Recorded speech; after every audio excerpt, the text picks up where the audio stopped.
Good morning, everyone, and thank you for being here. I want you to imagine something with me, a network that connected millions of people across thousands of miles, a web where ideas, goods, and cultures flowed freely. No, I'm not talking about the internet.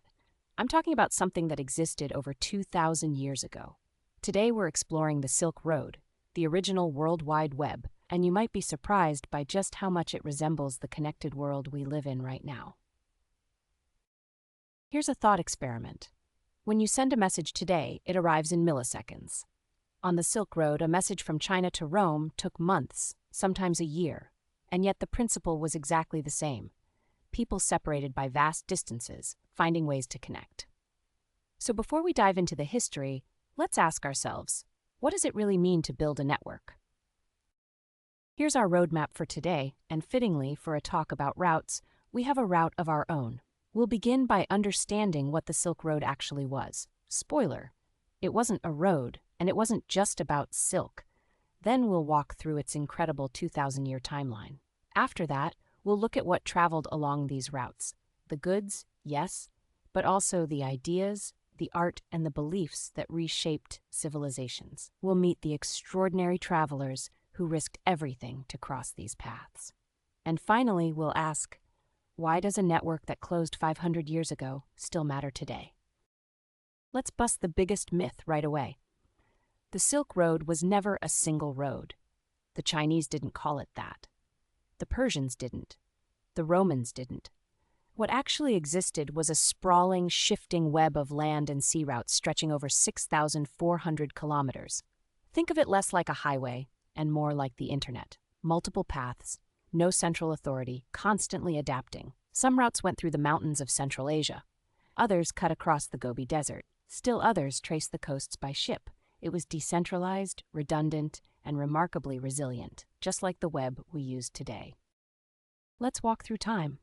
Around 500 BCE, the Persian Royal Road laid some of the earliest groundwork. Then came Alexander the Great in 329 BCE, pushing into Central Asia and founding cities that became crucial trading hubs. The big moment, 130 BCE, when the Han Dynasty officially opened trade with the West. That's our formal starting line. Fast forward to the late 1200s, and a young Venetian merchant named Marco Polo arrives at the court of Kublai Khan. And then in 1453, the Ottoman Empire closes the land routes. But as we'll see, the legacy of the Silk Road was only just beginning. So what actually moved along these routes? The obvious answer is silk. It's right there in the name. But here's the thing. The Silk Road was never just about silk. Spices from India, glassware from Rome, paper from China, precious stones from Central Asia, all of these flowed across the network. And alongside the goods came something even more valuable. Let's take a look. This is where it gets fascinating.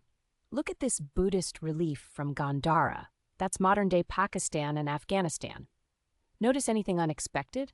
The drapery folds, the ornamental garlands, the columns, these are Hellenistic, Greek-influenced techniques. And a 2nd century funerary relief from Palmyra in Syria shows the exact same visual language. What's happening here? Ideas about beauty and representation are traveling along the same routes as silk and spices. Buddhism itself spread from India into China along these paths. The Silk Road was an information superhighway long before anyone dreamed of fiber optics. Now let's talk about the people who made this network work. Marco Polo gets the glory, and honestly, he earned some of it. 17 years in China, primarily at the court of Kublai Khan, absorbing knowledge that transformed how Europe saw the East. His travel accounts were studied by generations of cartographers and merchants. But he wasn't alone. There was Hovhannes Juhayetsi, an Armenian merchant who spent 5 years in Lhasa, Tibet, trading between Persia and India. And Sir Aurel Stein, who unearthed treasures at Dunhuang that rewrote our understanding of Silk Road history. These weren't just traders. They were the original global citizens, moving between worlds and stitching them together.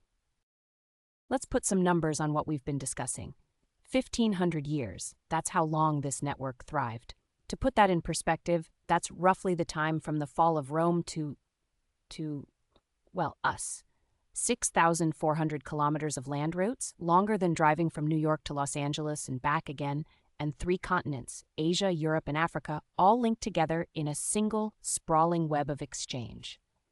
No empire, no single ruler controlled the whole thing. It was organic, decentralized. Sound familiar? So here we are, 2,000 years later, staring at screens that connect us instantly across the same distances that once took camel caravans months to cross. The Silk Road closed in 1453, but the idea behind it never died.